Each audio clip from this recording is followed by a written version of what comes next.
কর এটা খুব ভালো লাগছে দেখুন। ওর আর ওর ভাইয়ের দোয়াত কিনে নিয়ে এসেছে।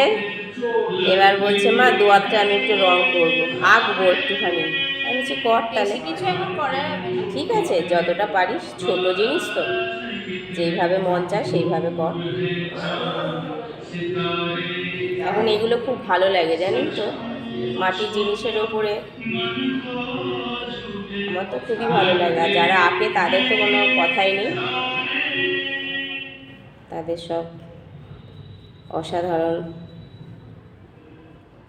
তাদেরকে অসাধারণই বলা চলে। এত সুন্দর সুন্দর ডিজাইন করে, কলকা করে, খুব ভালো লাগে।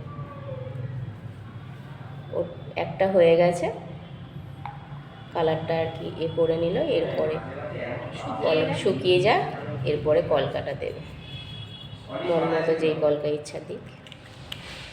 এই যে সব ফল টল এনে সব করে রেখেছি, কর আস্তে আস্তে।